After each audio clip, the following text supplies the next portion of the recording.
In the tranquil suburbs of Glyka near Athens, a chilling facade of domestic bliss was shattered in the early hours of May 11, 2021. Caroline Crouch, a young mother of just 19, lay lifeless, her world brutally silenced. Beside her, the innocent cries of an 11-month-old baby girl who would never again feel her mother's comforting embrace. The house, once filled with the laughter of a seemingly happy family, bore the gruesome marks of a horrific crime. Caroline's husband, Babis Anagnostopoulos, a pilot by profession, spun a tale of terror to the authorities.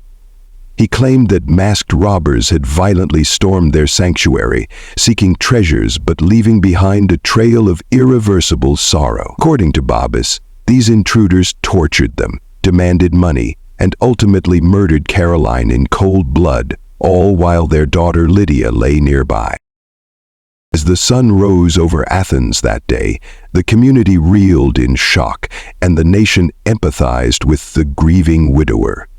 Babis, seen weeping at Caroline's funeral, clutching their daughter, portrayed the perfect image of a broken man devastated by an unimaginable tragedy. April 2nd. But beneath this veil of despair, a sinister truth lurked. One meticulously crafted by Babis himself. Inconsistencies began to surface, and the intricate web of lies he wove started to unravel. The home showed no signs of forced entry, and the details of the supposed break-in conflicted with the untouched dust on the family's cherished memories. The most damning evidence came from the very technology meant to safeguard their lives. Caroline's smartwatch, an unassuming witness to her final moments, told a story that contradicted the timeline Babis had provided. It revealed that her heart had ceased beating hours before the alleged robbery occurred. Moreover, data from Babis's own fitness tracker suggested movement when he claimed to have been incapacitated. Cornered by the mounting evidence, the facade finally crumbled. During a memorial service for Caroline, police discreetly beckoned Babis away for further questioning. It was there, under the weight of his own deception, that he confessed to the unimaginable. Caroline had not been killed by fictitious robbers. In a fit of rage during an argument, Babis had taken her life and staged the entire scene to resemble a burglary gone awry. This revelation painted a grim portrait of a man who not only murdered his wife, but also sought to manipulate the narrative to his favor, attempting to escape justice under the guise of the bereaved husband. As the truth unfolded, the story that once elicited sympathy now sparked outrage, turning a community's grief into a demand for justice. Caroline's death is a poignant reminder of the hidden agonies that can lurk behind closed doors, masked by the smiles in family photographs and the curated glimpses of a seemingly idyllic life shared with the world. It's a tale that compels us to look deeper, question harder, and never assume that what we see on the surface tells the whole story. As this narrative continues to unfold, we await the further unraveling of a tale so tragic that it captivates and horrifies in equal measure. In the eerie silence that followed the tragic events of May 11, Babis Anagnostopoulos wove a detailed narrative of a nightmarish home invasion. He claimed that their residence was brutally breached by 3 armed and masked intruders. According to his initial account to the authorities, these supposed robbers bound him tightly and embarked on a violent search for valuables. They ransacked the home, their desperation palpable as they scoured even the most unassuming places, including a Monopoly game box where a sum of 1 pod 4 equals 00000 was cleverly hidden.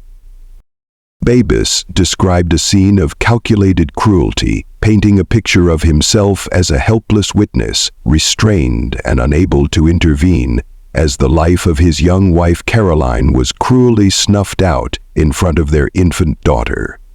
The alleged robbers, after committing the atrocity, vanished into the night, leaving behind a shattered family and a community gripped by fear. This account, initially accepted as a heart-wrenching truth, spurred a massive police operation. Law enforcement officers scoured the area and followed leads based on the descriptions Babis provided. The community rallied in sympathy, mourning the tragic loss and echoing the outrage over such senseless violence. However, the intricate tale of robbery and murder would soon begin to unravel as investigators pieced together the real sequence of events, exposing the depths of deception behind the supposed home invasion. As the truth emerged, the story shifted from a random act of violence to a meticulously planned domestic tragedy, masterminded by the very individual who first cried victim. When the police responded to Barbis Anagnostopoulos' frantic 911 call in the early hours, they were met with a scene that looked like a horrifying tableau of domestic tranquility gone awry. The home in the quiet suburb of Glycanera, which should have been a safe haven for the young family, was instead a stage for a grim discovery. Caroline Crouch lay lifeless, a haunting image of finality in the home she shared with her husband and their infant daughter. Nearby, their daughter Lydia, barely a year old, was found in a state of distress, her cries piercing the somber silence of the scene. She was untouched by violence, but profoundly affected by the chaos and the loss of her mother. Adding to the brutality of the scene was the family's pet husky, which was also a victim of the night's events. The dog was found deceased, strangled with its own leash, a stark and disturbing symbol of the senseless violence that had unfolded. This detail of the dog's death was not just a tragic sidebar, but a calculated element of the staged robbery narrative that Babis had concocted to cover his tracks. The police's initial entry into the home revealed a space upturned by supposed robbers, with drawers emptied and contents strewn about, a physical manifestation of the chaos Babis claimed had been wrought by the intruders. However, the absence of forced entry and other incongruities began to paint a different picture, one that would soon lead investigators to question the veracity of the home invasion story. This initial discovery by the police was critical, setting the stage for an investigation that would unravel a web of lies, reveal a premeditated murder, and shock a nation with the depth of its deceit and brutality. In the immediate aftermath of Caroline Crouch's murder, the Greek police launched a vigorous investigation, propelled by Babis Anagnostopoulos' detailed account of the events. He described the intruders as masked and armed, setting off a manhunt that focused on matching this profile to known criminals in the area. Babis's narrative led investigators to Georgie Harrisville, a figure with a criminal background who seemed to fit the description of the kind of suspect capable of such a violent act. This focus was driven by the need to quickly apprehend those responsible for what was initially believed to be a brutal home invasion and murder. Georgie Harrisville was detained and subjected to intense scrutiny. The police efforts included gathering forensic evidence, reviewing security footage from the area, and cross-referencing alibis. Despite the initial suspicion and the pressure to solve the high-profile case rapidly, the evidence, or lack thereof, soon pointed elsewhere. It became clear that Harrisville's involvement was a dead end. He was ultimately exonerated when the investigation revealed no links to the crime scene, and his alibi held up under scrutiny. This phase of the investigation highlighted the challenges law enforcement faces when reliant on witness accounts that later proved to be fabricated. Barbis's description had sent the police on a chase after a phantom, diverting resources and attention from the true nature of the crime. A domestic murder disguised as a robbery. This early focus on an external suspect delayed the unveiling of the grim reality that the danger had always been within, not from outside intruders. As the investigation into the murder of Caroline Crouch deepened, the narrative provided by Babis Anagnostopoulos began to unravel under scrutiny. One of the first red flags was the lack of evidence supporting his account of how the supposed intruders entered their home. Babis had described a violent break-in by masked robbers, yet the examination of the supposed entry points revealed no signs of forced entry. This discrepancy raised immediate concerns about the authenticity of his story. Further compounding the doubts were the testimonies from neighbors. According to Babis, the night of the crime was filled with chaos and violence, actions that would likely generate noticeable noise. However, neighbors reported no unusual sounds or disturbances that night, contradicting the intense scenario described by Babis. This absence of corroborative auditory evidence from neighbors was significant. It hinted that the events Babis described might not have occurred as he claimed. These investigative discrepancies were crucial in shifting the focus of the police from an external attack to potential foul play within the household. The lack of physical evidence of a break-in and the silence on a night claimed to be so disruptive were key factors that led investigators to question the validity of Babis's initial testimony and to probe more deeply into his role in the tragic events. As the investigation into the murder of Caroline Crouch progressed, crucial evidence from technology began to cast serious doubts on Babis Anagnostopoulos' version of events. The data extracted from Caroline's smartwatch was particularly damning. It indicated that her heart had stopped several hours earlier than the time Babis claimed the attack by the supposed robbers had occurred. This discrepancy in the timeline was a significant breakthrough, directly challenging the credibility of his account. Furthermore, analysis of Babis's own smartphone revealed contradictions that further undermined his story. Despite his assertions that he had been tied up and incapacitated during the alleged home invasion, activity recorded on his phone suggested movements that would have been impossible under such circumstances. This included the use of his phone at times when he claimed to be restrained, pointing to a period of activity that did not align with his narrative of being immobilized. These technological contradictions provided clear and objective evidence that Babis's story was fabricated. The smartwatch data and phone activity were instrumental in shifting the focus of the investigation towards him, ultimately leading to his confession and the unraveling of the true nature of the crime. This use of digital forensic evidence highlighted the role of modern technology in challenging fabricated stories and uncovering the truth in complex criminal cases. As the investigation into Caroline Crouch's murder unfolded, another layer of complexity was revealed through entries found in her diary. These writings provided a deeply personal insight into her state of mind and the dynamics of her relationship with Babis Anagnostopoulos, which starkly contrasted with the public image they presented on social media.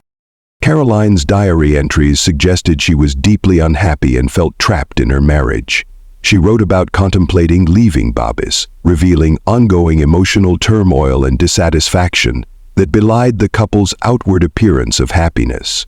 These entries painted a picture of a young woman wrestling with a fraught and controlling relationship, far from the idyllic partnership flaunted online. This personal account became a critical piece of evidence, offering a motive for why Babis might have wanted to silence Caroline to prevent her from leaving him. The diary not only provided insight into Caroline's feelings and plans, but also underscored the potential for domestic strife to escalate into violence. It highlighted the tragic reality that what is often portrayed on social media can mask deeper, more painful truths, adding a poignant and psychological depth to the investigation of her murder. The focus dramatically shifted towards Babis Anagnostopoulos as the prime suspect.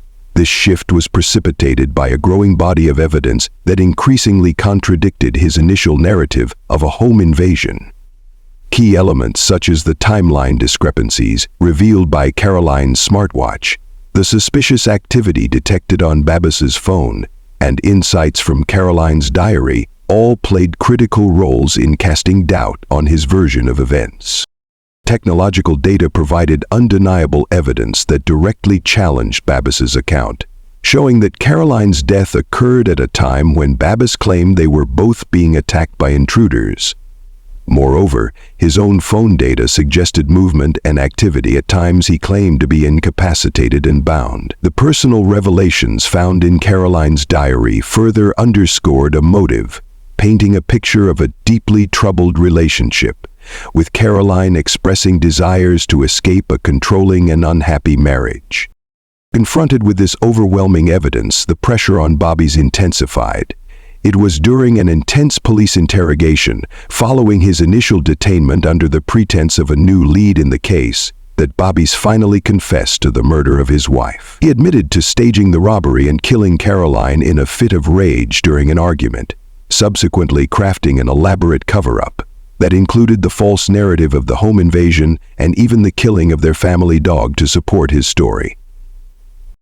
This confession marked a pivotal turn in the case, transforming it from a supposed random violent crime into a domestic homicide, where the perpetrator had attempted to mislead the authorities and the public with a calculated and heinous deception.